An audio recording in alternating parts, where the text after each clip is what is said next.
Indis peria sopeli tandatan uprobindeba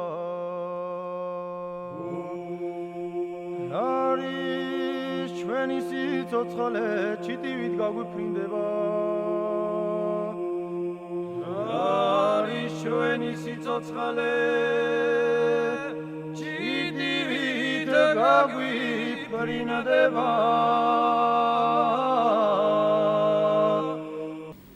Snorri Sturluson, the main source for the history of Scandinavian countries, tells us that in ancient times the land north to the Black Sea used to be known as Sweden, which, as we understand, actually is Ukraine. At the same time, the ancient population of Ukraine used to speak languages of the Kartvelian family, as we already know, and one of them is the language of Swan people. The similarity between the two names, Swan and Swedish, is not a coincidence. It is very likely that both names come from the same Kartvelian root Schwa, meaning birth, being born. So Swan people call themselves Schwan, with the alternation between S and Sh sounds. The same thing happens with the names of Sweden, which we know both as Sweden and Shvesa, for example, in the Russian language. The same alternation between the same two consonants.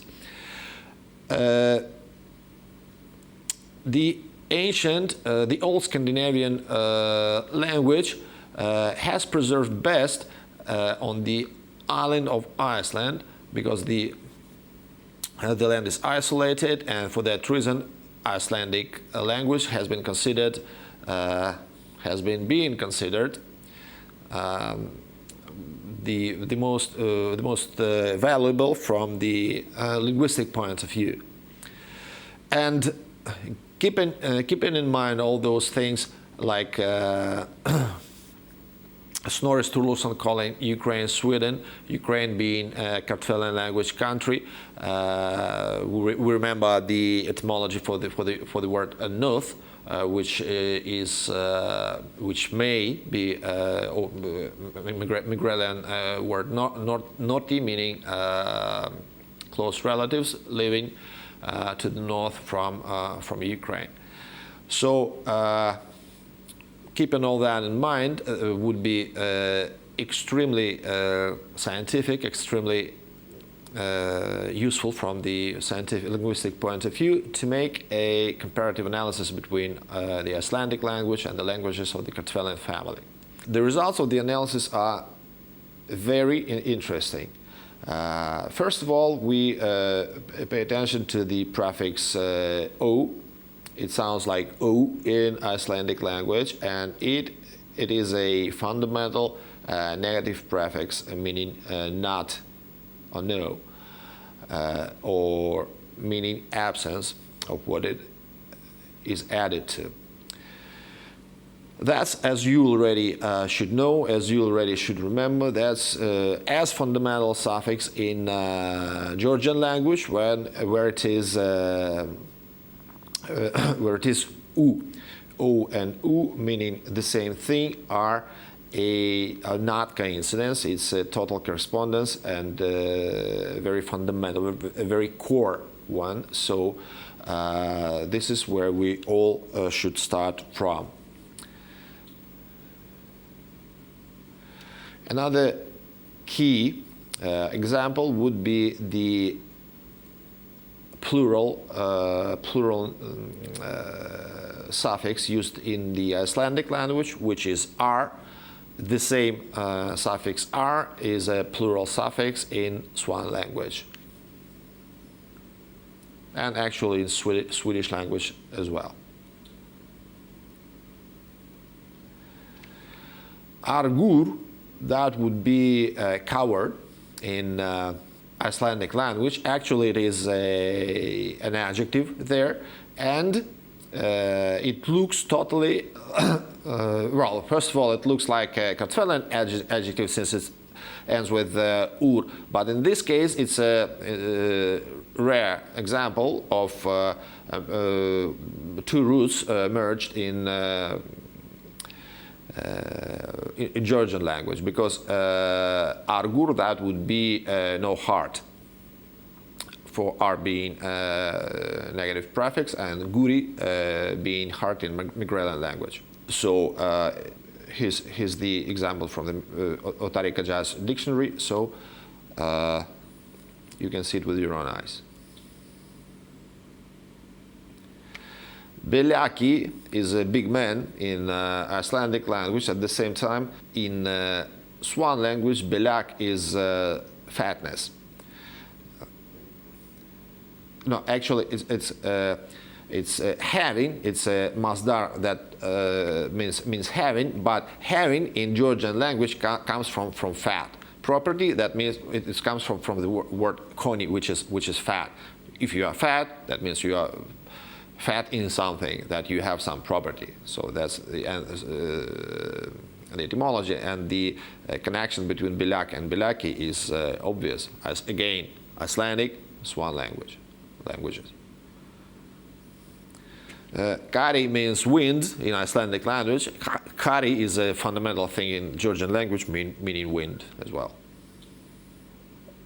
Kvili is sickness, illness in Icelandic language, and Kvili in one of the dialects of Georgian language means pains in limbs. Likna, and that's interesting. Look closely at the entries in the Icelandic language dictionary, Icelandic language dictionary. All the verbs here are given actually in two forms. You see that first they start with, for example, with likna, and then they add as we should imagine, the infinitive ending of the verbs in Icelandic language, and so overall the infinitive for this verb from the Icelandic point of view would be liknati, and it immediately sounds very similar to Ukrainian and Russian infinitives, and as we already know, with the Basque infinitives as well. But what's the point of giving the same word in two forms within the same entry?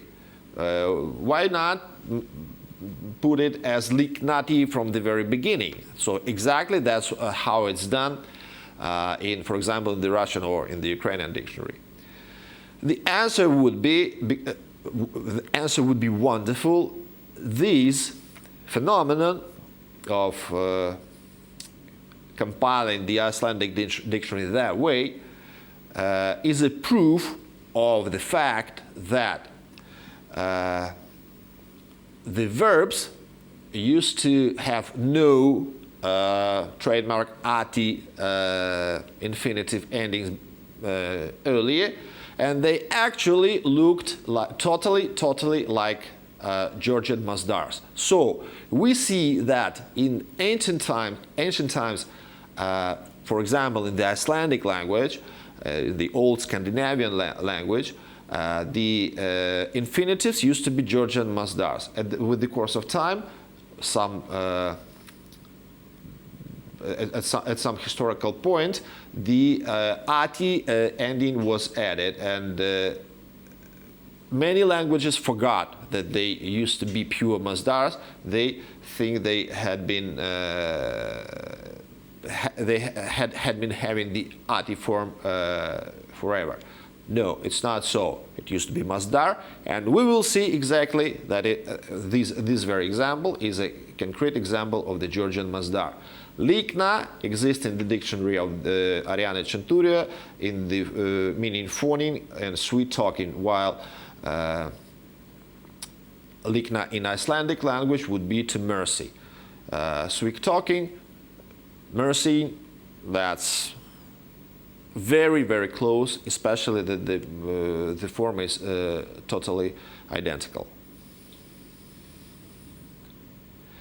Nagli, that's a nail, the metal nail.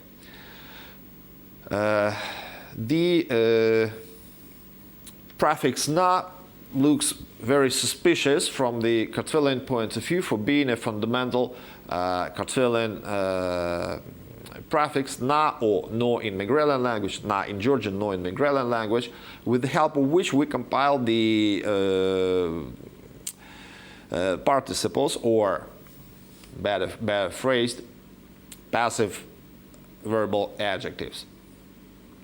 So, and if that's the case, then we should imagine that the root here should be glu, gla, glu, gli, whatever, two consonants followed by some vowel.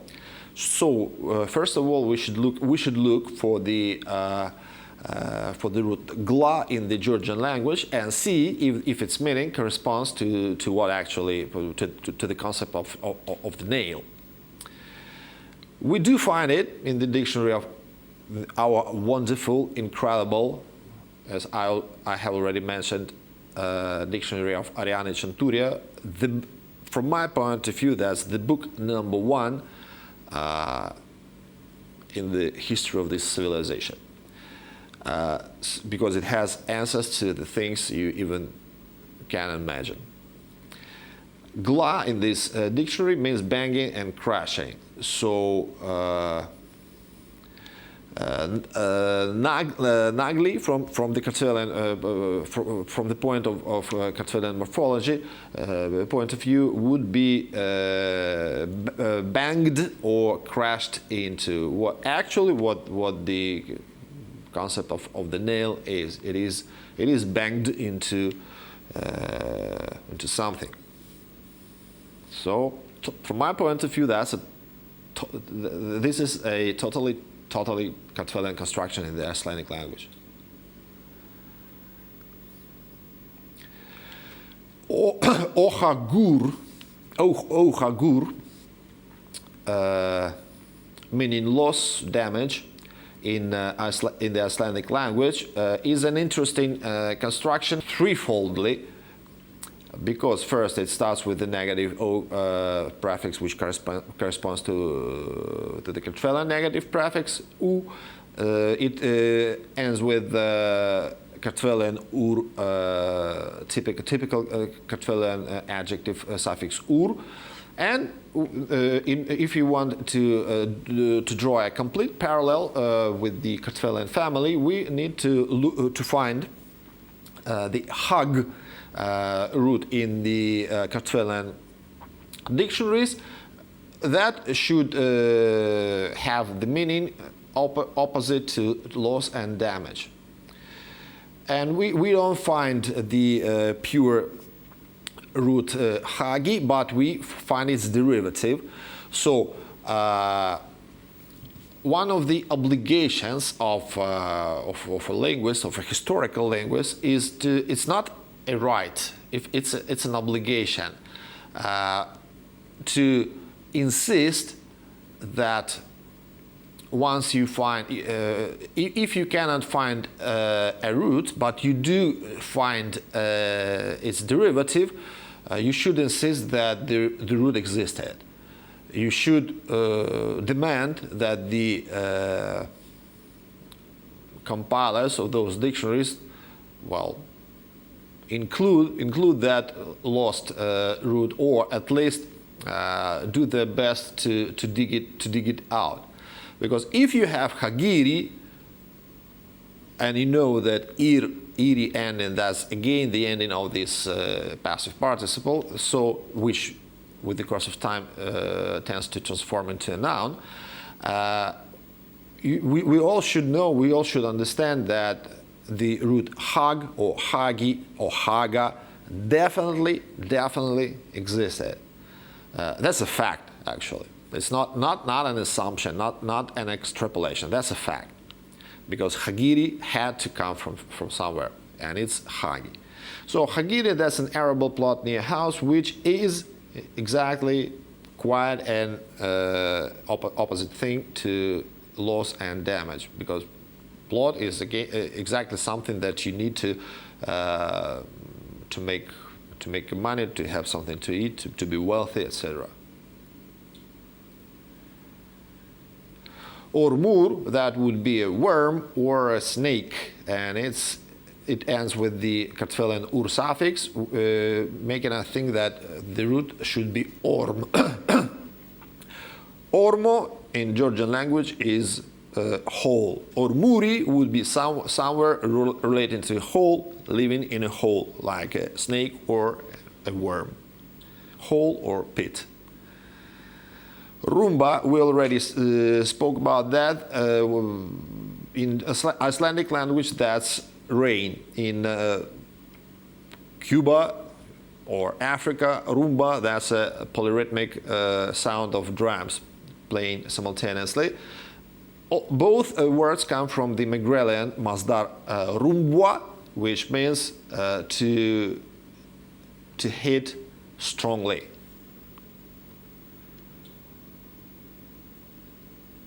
Stumra, meaning to roam about, while stumari or stumri in Georgian language is a famous word meaning guest visitor. That may be the etymology for the Georgian word. Something that has left in Icelandic but not in the Georgian language. Svinna means wit. Svinapa, which has in Megrelian language, that's a masdar, which has uses the same root swin, means the same as swena. As we see, swena means the same as smena or gageba in Georgian language. In Georgian language, that would be understanding and mentality, which is exactly what wit is in Icelandic language. So they all have used the same root to describe the idea of wit or mentality. And in Russian language, we have an animal called svinya, which is a pig, and which definitely has this same swin or swin.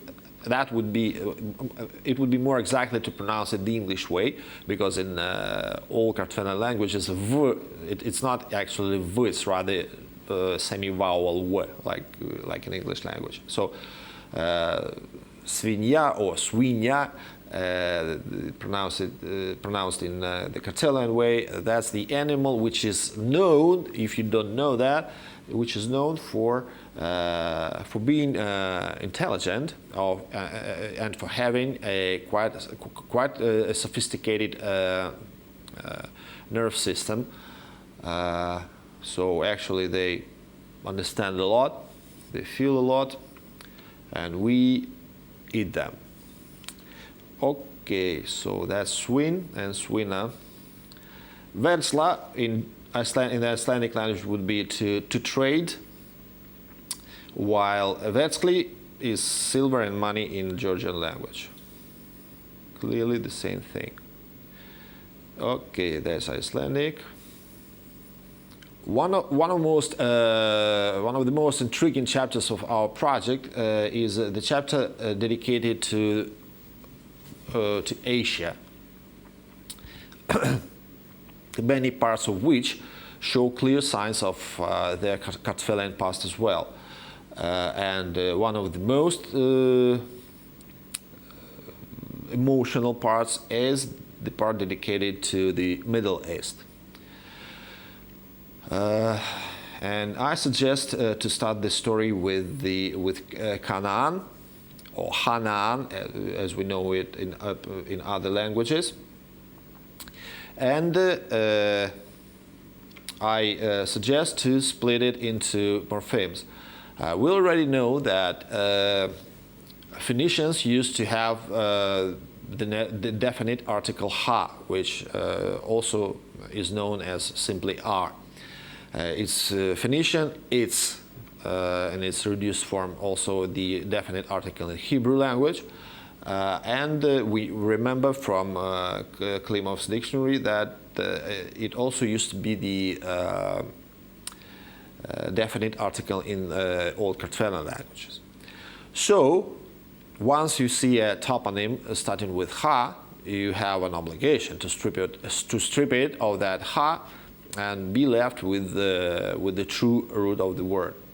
So, if we imagine that ha-nan starts with the definite article, that would be ha-nan.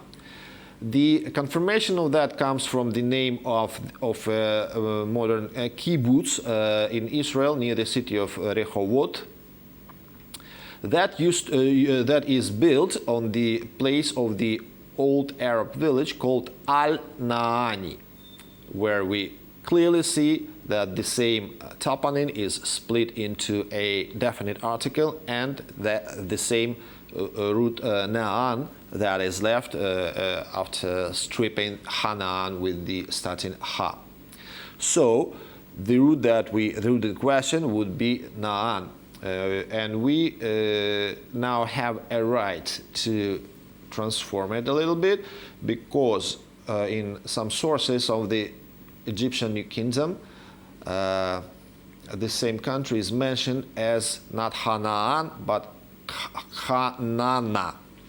In that case, we have a right to be left with the combination of Ha-Nana, which would be the Nana. Nana in Georgian language means mother. So the Nana, from this point of view, should mean something like motherland.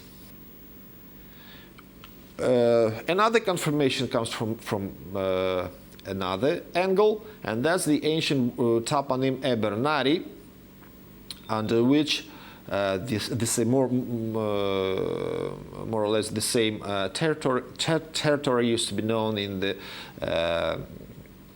time of Neo-Assyrian Empire. Actually, Bernari splits perfectly into quite a number of Kartvelian morphemes. It ends with the Georgian nominative case ending e, which is preceded by the swan plural toponymic suffix r, which is preceded by another plural Old Georgian suffix n. It shouldn't surprise you, because as already told many times, Kartvelian toponyms like tautology, like the duplication of functions, for a simple reason of people within the same Kartvelian language not understanding family, not understanding each other. So Georgians don't have any idea about the plural suffix of that the Swan people use in their language. At the same time, Swans don't remember about the ancient Georgian plural suffix n.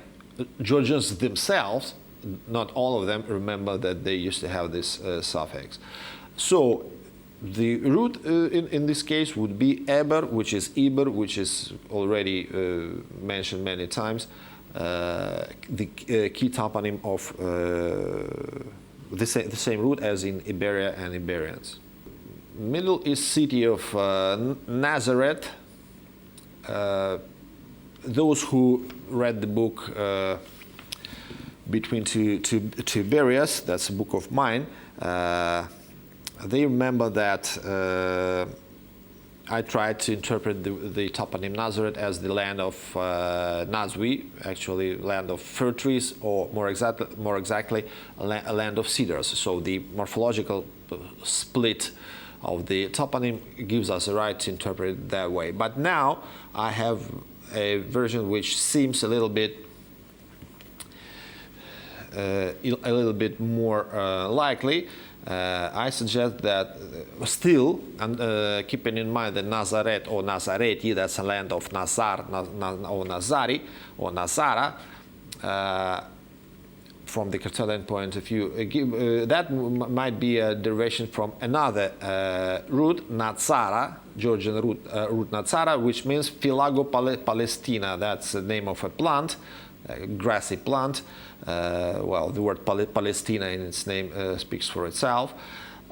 It's spread all over the Middle East and definitely in the land of Nazareth.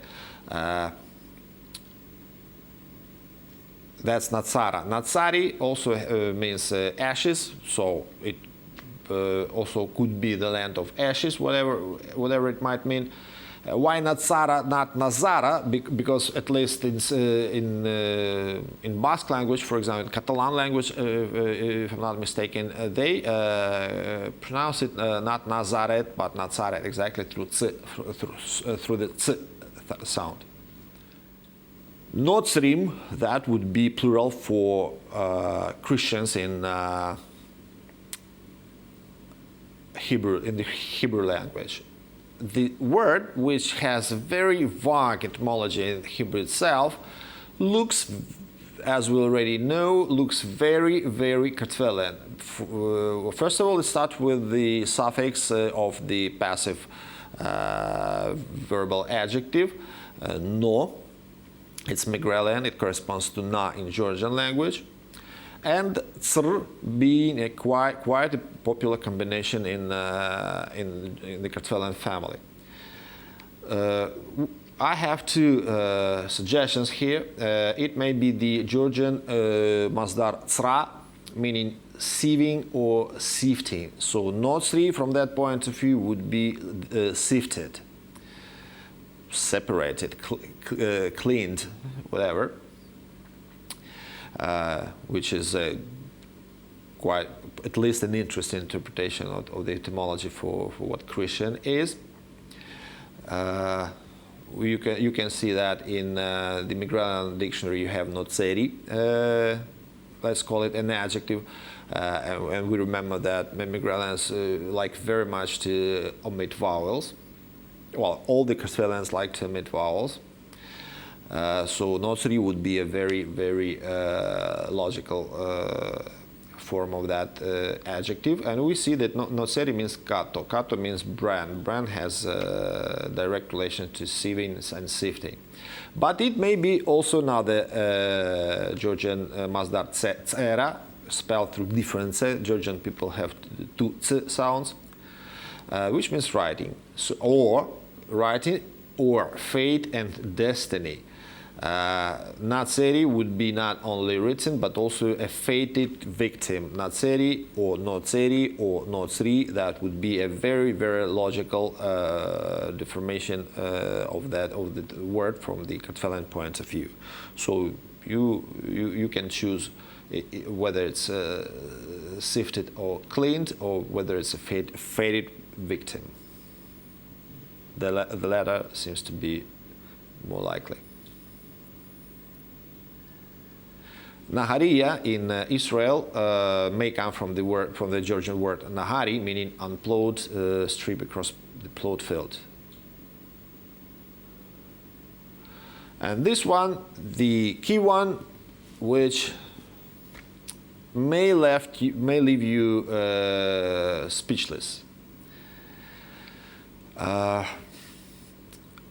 Moises in Spanish, Moshe in Hebrew, is known in Russian Ukrainian language as Moisei. How high are the chances that Moisei is a derivation from Moshe, being such long word consisting of clear morphemes, etc., being derivation from such a short word like Moshe is? Wasn't the direction of borrowing opposite? Look, you have a word, an outdated word in the Georgian dictionary, mois. That's an adverb, meaning on the way home. If you want to make an adjective out of that adverb, describing a person on his way home, you would need to end eli suffix, and the word would be moiseli, a person on the way home. Eli ending is an adjective ending, but it tends to transform into noun with the course of time. But once you want to pronounce moiseli, Georgian moiseli word, the Megrelian way, which, as we know, like very much to Megrelian or Swan versions, like very much to omit not only vowels but also consonants, especially in L and R adjective suffix, you will end up having a perfectly Megrelian construction, moisei, which corresponds totally to the Russian-Ukrainian name of that person. And from this, the word mois, the root mois, is incredibly Kartvelian. It cannot be any borrowing from anywhere, because mo is a fundamental Kartvelian Georgian prefix meaning movement towards the speaker. So if it's true, if all that makes sense, it not only means that Moisei was not borrowed from Moshe, but quite vice versa. Moisei was the original version of that name, but it also means that, believe it or not, the Bible, the Old Testament, was written in Georgian language. Live with that now.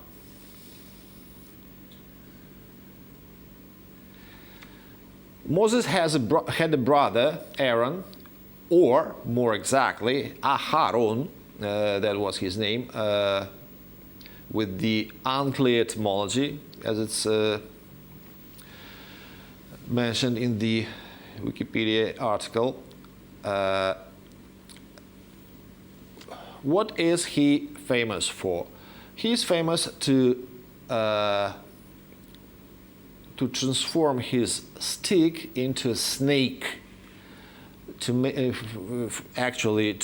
Famous for making a living being out of a thing.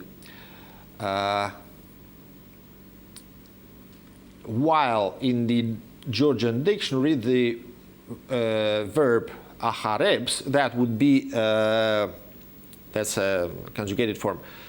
That would the masdar would be ahareba or ahara, as we see it here, means makes something live, brings something alive. That is exactly what he's known for. You can check it yourself. Aaron, he made not only a snake out of his stick, but also he made snakes out of the sticks of his enemies. He killed them. Well, and his snake killed the snakes of those people. So the correspondence is clear, but we now need to understand the etymology of the Georgian verb. We should understand that it's definitely a Kartvelian. The source for borrowing is Kartvelian. Ahara or aharebs comes from hareba, which means joy, and we see here that aharebs means not only bringing something alive, but also giving good news, giving somebody joy, etc. Hareba is exactly tidings of joy, good news. We already spoke about that. It is the Feast of Annunciation, and it comes from the Georgian fundamental word hari, meaning ox. So Why ox? Because Annunciation Day was marked by the first bringing an ox to the field after winter. So now we definitely see that the name of Aaron, Moses' brother, which is actually Aharon, comes from the Georgian word root hari, meaning ox. That's a totally Kartvelian Georgian word. The names of two brothers, both Moses and Aharon, Georgian.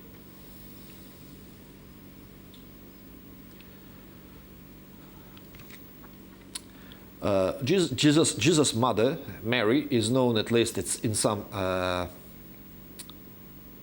sources, as Miriam, spelled through Y, which is Y, which is Greek epsilon.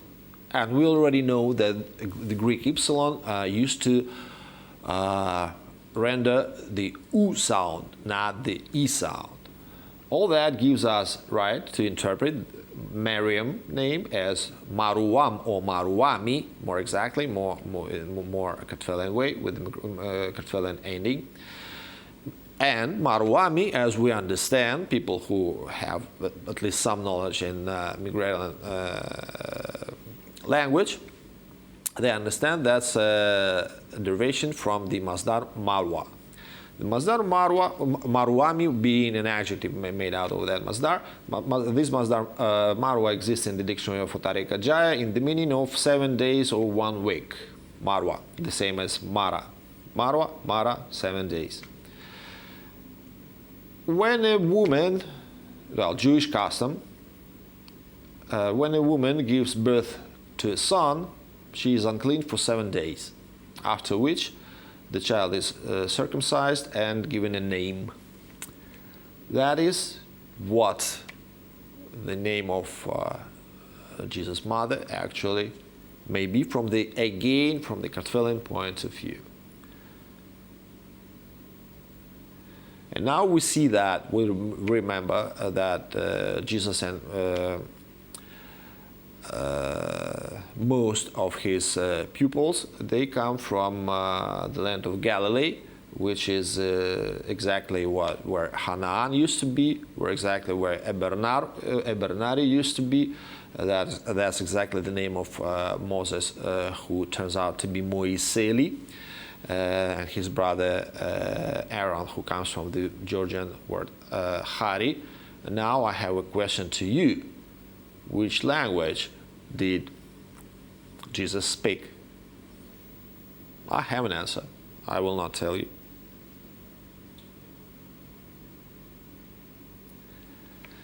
Homer, that's funny. In the Georgian dictionary, the word Homer is considered to be Jewish. Chwimira, meaning the same as Homer, is a measure of corn. And people who made this dictionary, they are sure that that's a Jewish borrowing. We see clearly that Chwimir, Homer, that would be the same word, mangled a little bit.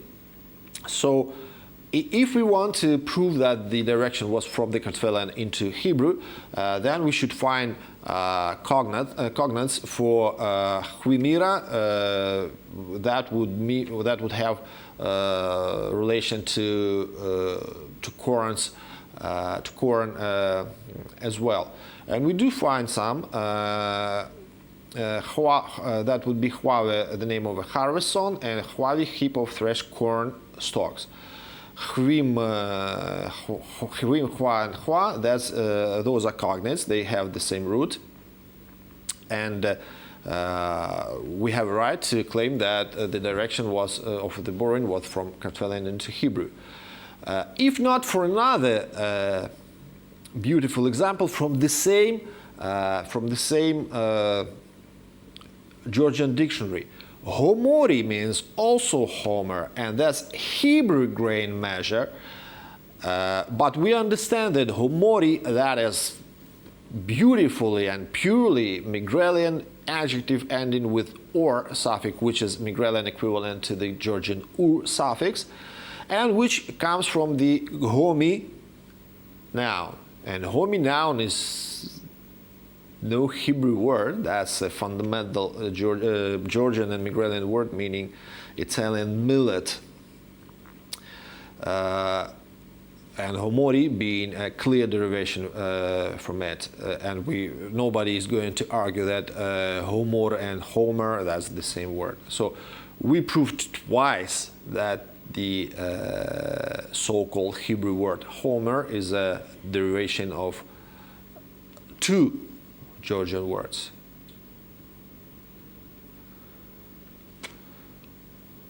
Pots, that's a Hebrew word meaning a bad person.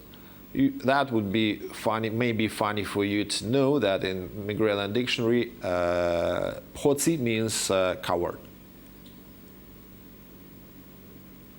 Salam alaikum or shalom aleichem, those are greetings used in the Middle East by various nations, by different nations. Salami, that would be a greeting, that would mean a greeting in Georgian language itself. Up to this point, it has been considered as a borrowing from other languages like Arabic or Hebrew, whatever. But since we know that the Georgian language that start with sa usually represent abstract constructions added to the roots, abstract constructions where the sa prefix is added to the root, we have a right to look for a lam root, and we find lama in Georgian in Old Georgian language, which used to mean a wish or desire.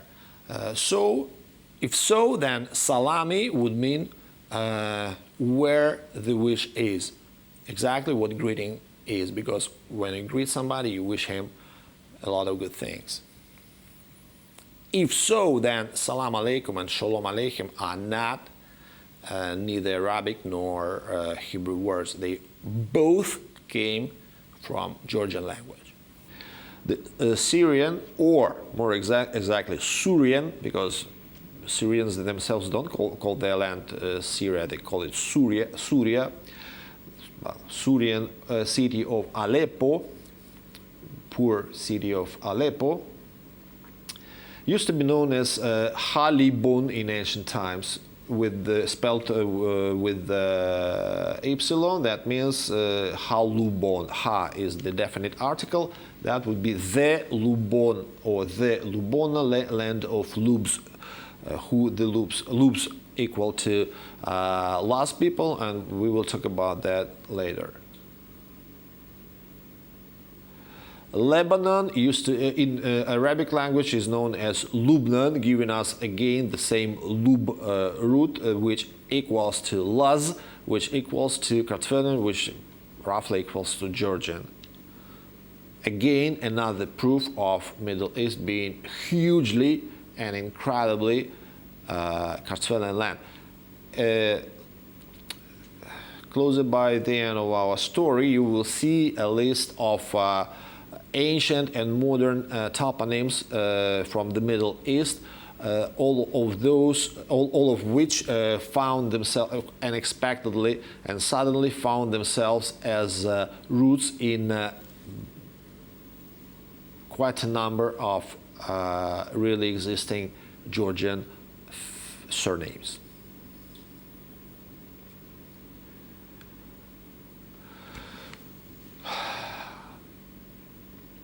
Ar means not. Avi means bad. Aravi means not bad. Should it be Aravi or Arabi? The answer lies in the Hebrew language itself, where it is Aravi. The consonant is V, not B. So, not bad. Arabs, not bad. But the funniest is that people who gave them that name were the Kartvelian-speaking people from the Middle East, which is lands of modern Israel. And we we all should remember from the history that before deciding to conquer all the world and build a huge empire, the reputation of Arabian people used to be really, really cool and corresponding to the name Arabi, not bad.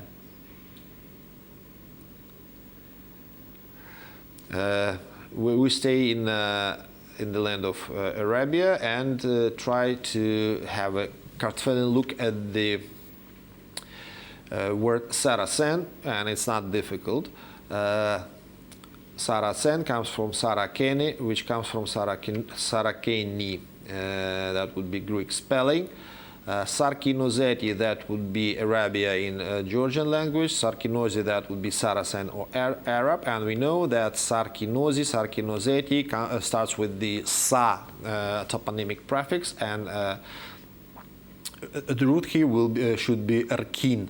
Erkina means steel or iron in iron than steel in Georgian language. You can see that Sarkine means iron mines. Sarkinoseti, Arabia, land of iron mines. And we know that Arab people were beautiful metallurgs of the ancient times. The capital of Oman today is pronounced as Muscat, but it used to be pronounced as it's considered to come from the Mosha root. The tribe of Moshi is a well-known tribe that supposedly used to live on the territory of ancient Minor Asia. In particular, it gives quite a number of derivatives.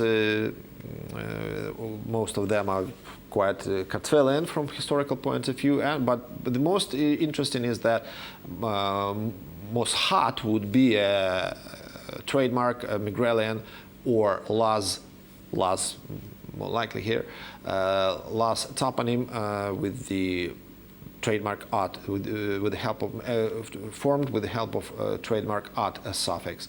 The word Oman itself also may be interpreted from a Kartvelian point of view for Omi, meaning war in Georgian language. So Oman in Georgian language, Omiani would be warlike.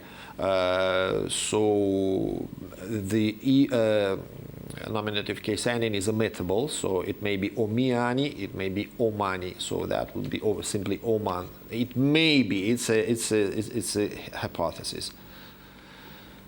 Nico Mar compiled a dictionary of Laz language, where he says that the word devleti is a Turkish Arab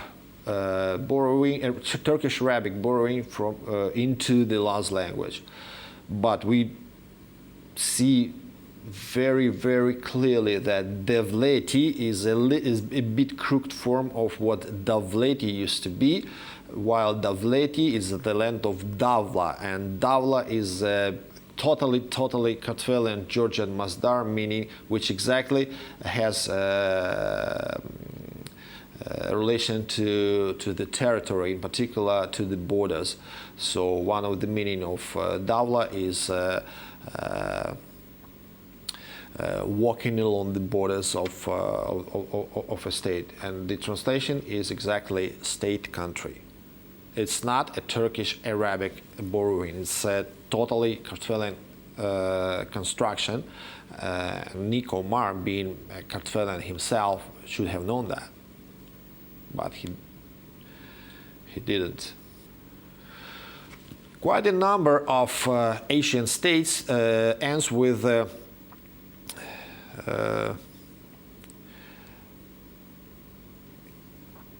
stan ending, like Afghanistan, Pakistan, Tajikistan, Kazakhstan, Balochistan, etc. The etymologists say that it's a Persian word meaning country. No way. I wasn't able to find it in any Farsi dictionaries in that meaning. If you can, be my guest and help me with that. But what I did find was the same suffix. In fact, it's not a suffix, it's a combination of a suffix and a postposition. You will see it here. In the dictionary of Nico Chubinashvili, you will find it many, many times throughout the dictionary where he wants to refer you to other similar words, to words with the same meaning, synonym, etc. For example, when he speaks about stevi, he says, Nahe tmastan. Nahe means see or look for tmastan. Tabaki nahe Phukastan. Tala nahe Darajastan. Kwastan. Kaldestan. Actually, in this case, S stands for the ending of accusative case, and tan is a fundamental Georgian postposition, well, which is preposition in, for example, in English language, translated as for. Translated as with. So that would be altogether. That's quite a tricky combination, meaning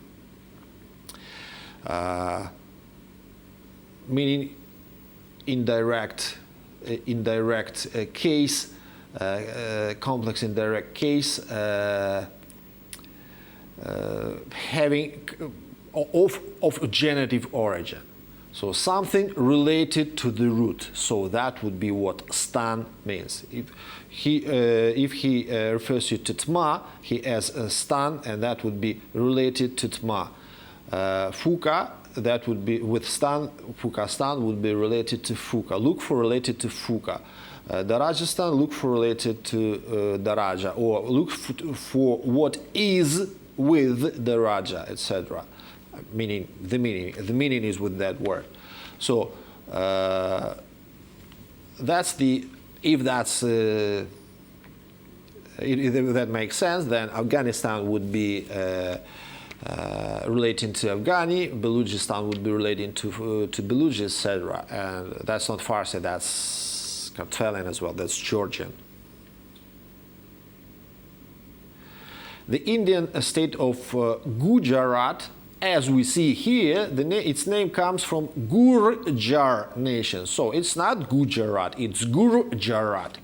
And while Gurjar, as we already know, is a Swan and Icelandic as well, plural for Gurji. What is Gurji? We know from the Turkish name for Georgia, Gurjistan. Gurji, that's exactly what in Asia is known as Georgian. And the at suffix, as we already know, is another toponymic suffix, Megrelian this time. So Gurjarat will be the place of the land of Georgian settlements, something like that. The capital of that state is Surat, which again is a Megrelian toponym, meaning land of Suri. Obviously, Suri would be the same root as in Syria, which is Syria. And we remember that Aleppo, the Lubona city, Syrian city, has a clear Georgian Kartvelian origin as well. So Syria, Syria may be Kartvelian origin as well.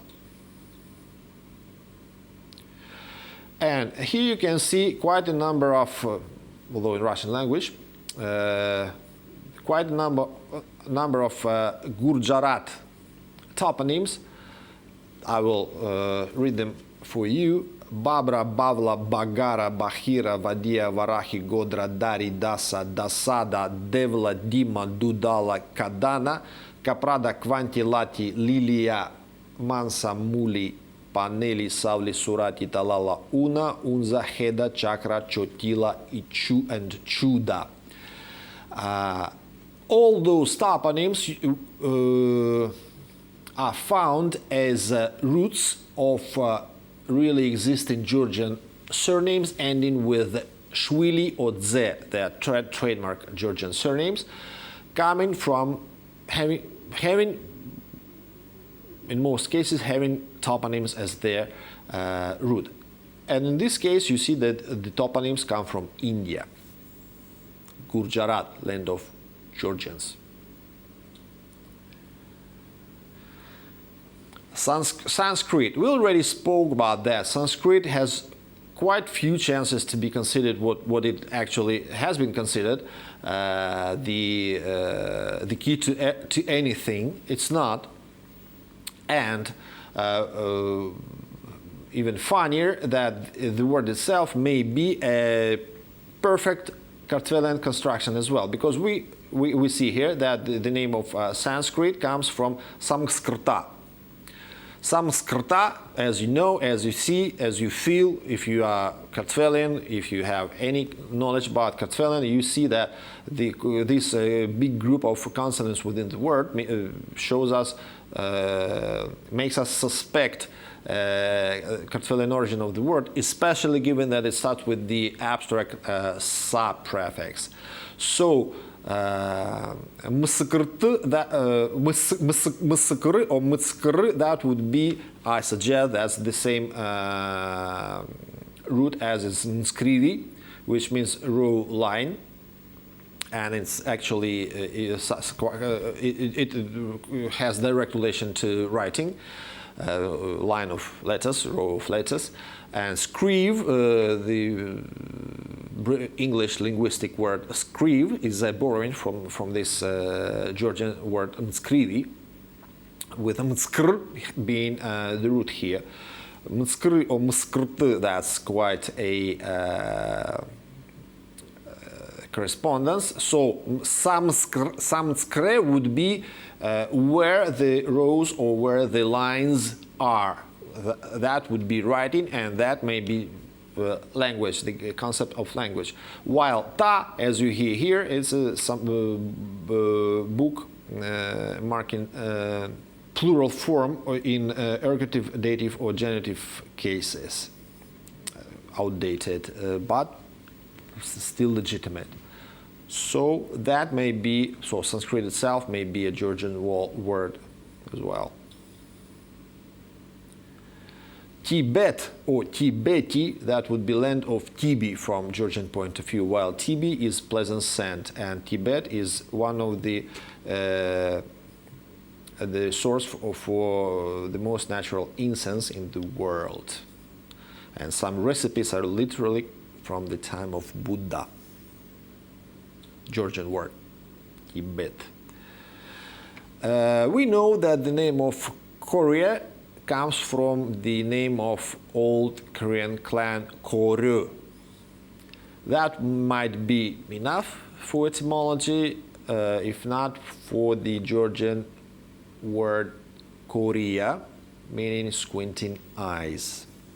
The Masdar Mongreva, which means collapse and demolishing, ends with the specific Masdar ending Reva. We know already that the Masdar endings, they may be different, actually are popular Georgian Kartvelian verbs, Masdars themselves, that mean action or doing or any specific kind of doing.